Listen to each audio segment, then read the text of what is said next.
Hey everybody, welcome back. It's Tosh here. I am here today and I am super excited because we will be trying the new e.l.f. Camo, wow I said that funny, e.l.f. Camo Concealer Foundation Powder. I have it in the shade Fair 180 Cool, and so we'll jump into that in just a second. For those of you that are returning, thank you so very much for being here, for being part of the family and always coming back to see me. I really appreciate it. I am so grateful for each and every one of you.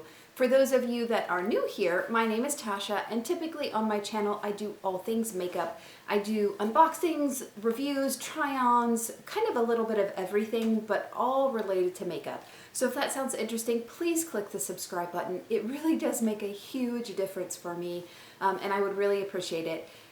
And you'll be notified of all my future uploads.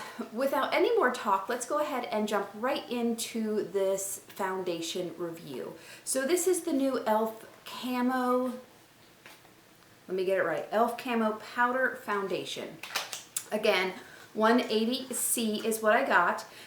There were some challenges with finding different shades. So I know Ulta has it on their site, e.l.f. has it on their site. When I looked on e.l.f.'s site, every single one was out of stock near about. On Ulta, they don't have the full line of all of the shades, and some were out of stock and some weren't. Typically, Ulta does restock pretty quickly, but that is where I did get it from. I am going to go ahead and open it up. It does have the mirror at the bottom here. It has the powder foundation, and then it does have a little applicator sponge. We will do half the face with this and then half the face with a brush, just so you can see the difference.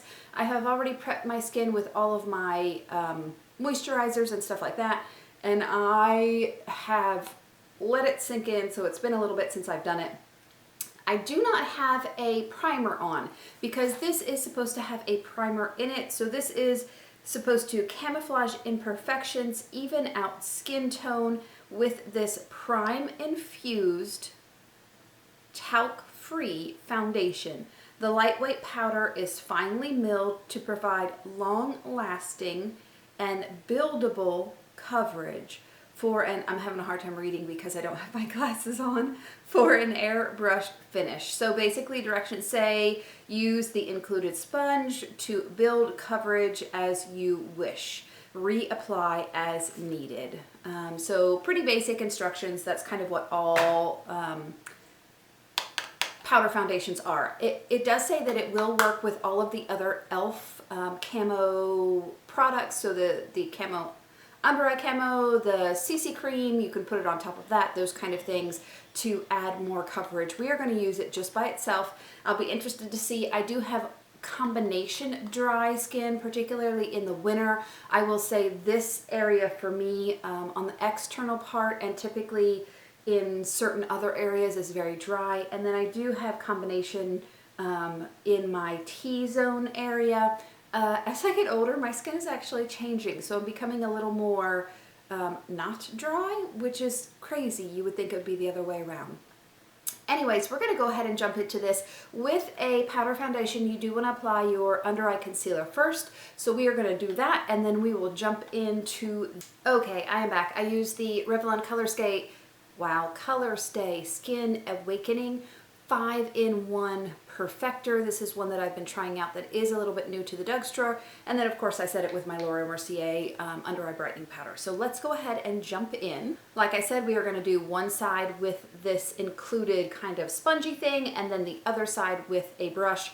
I promise it is clean and dry. It is just a little stained. Sorry. So let's go ahead and go in with this. So I'm going to pick up, wow. I will say the shade. So initially I got the shade up from this because I typically am a little bit different in the, so in the under eye camo concealer, the hydrating and the regular, I am two different shades, which I know seems crazy. And when I saw a couple of reviews on this, as well as some of the swatches, it does look darker online than it really is, which is why I went with a lighter shade, the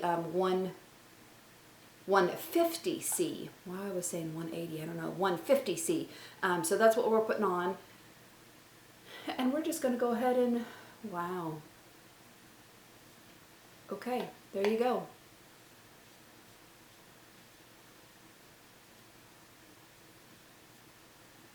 I'm just go ahead and I'm going in. So definitely is evening out my skin tone. I'm taking off my earring at the same time. That's okay. Let's put some on my forehead.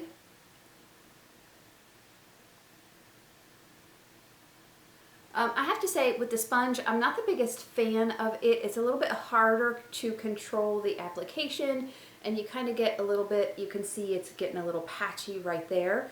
So I'm going to go ahead and switch and jump right into the brush here, and I'm just going to pick up some, oh wow, it is very, very powdery with a brush, so just be careful. I'm going to just pick up some, and I'm actually going to kind of pounce it in versus dragging it so much and see if that helps.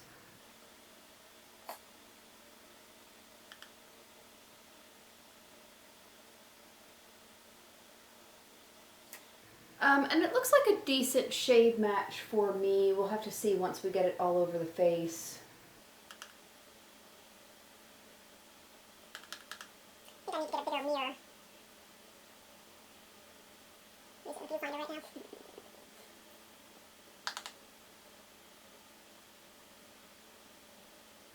So it's still kind of, I don't know if you guys can see this right there, it's still kind of patchy right there.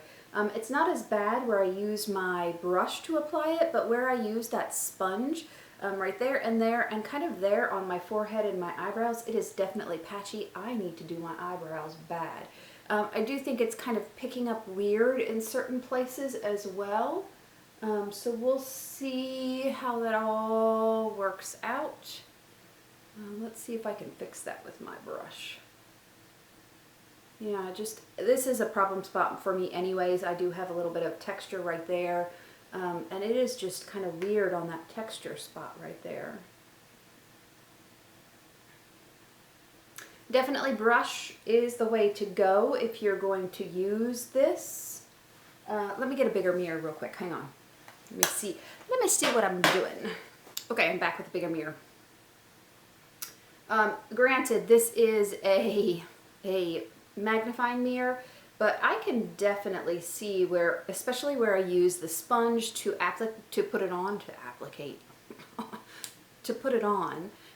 it just is picking up a little bit weird in places, particularly places where I have some texture. On the side where I use the brush, it's not as bad, but definitely can see everything. So although this is primer infused, I might use a primer with it. And then some of my hard spots to get, like I just wiped away all the coverage right there. Some of my hard spots to get are just a little bit funny. So like usually right around my nose crease, I tend to have a little more redness, and it's kind of, and the tip of my toes, and sometimes it's kind of hard to get it to lay down correctly. And it is definitely in all my lines. Woof. Okay, so today I'm going to wear it without anything, no setting powder, no primer underneath, no anything. And we'll come back at the end of the day and see what it looks like, and I will give you kind of my review. My phone.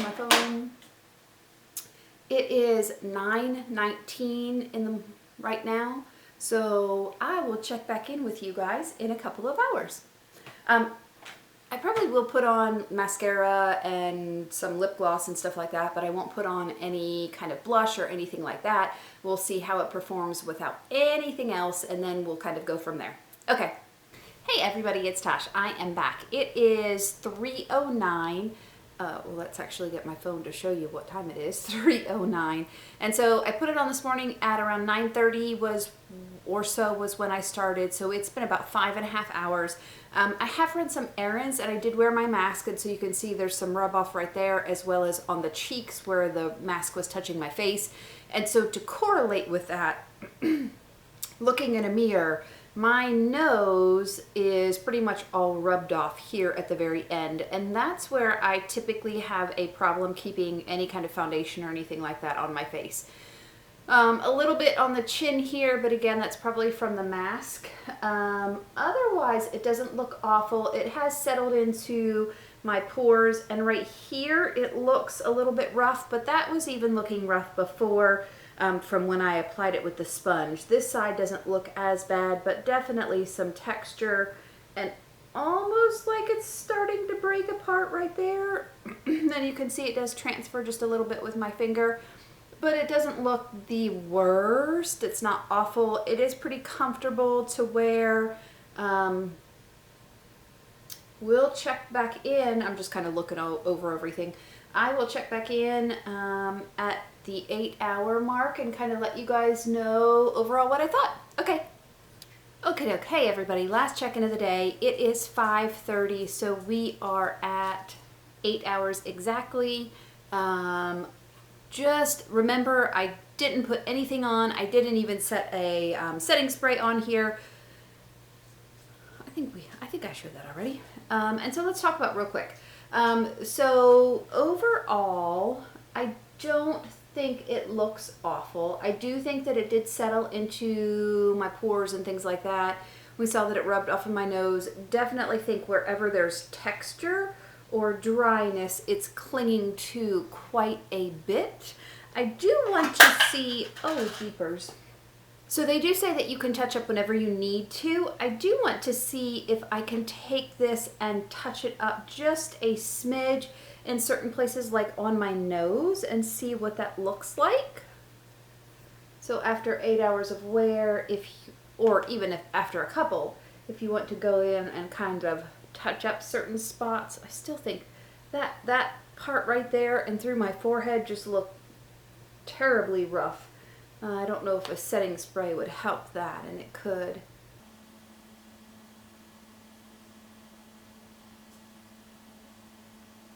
So I definitely think with adding products, it doesn't look bad at all. You know, sometimes refreshing your makeup is a little bit hard, particularly when you have a liquid foundation on. But this touched up very, very well. I don't think it wore bad. I will update in the description box. I will wear this with a pore filling primer as well as a setting spray and let you guys know if it wore better as far as texture and those kind of things. Otherwise, for normal skin, not mature skin, understand I am 45. I do have that dry combination skin and I do have quite a bit of wrinkles, but for younger skin without a problem, those kind of things, I think it would be a great option. It is not very expensive. It is easy to touch up. I think it's great. It didn't feel uncomfortable to wear all day. So not bad. So e.l.f. Camo Powder Foundation review in the shade 150C. Let me know what you guys think. Have you tried this yet? Are you thinking about trying it? What are your thoughts in general? Do you even like powder foundations? Let me know. Drop me a line. Thank you guys so much for joining me today. I loved having you here with me. Please stay safe, stay happy, and I will see you in my next video. Bye.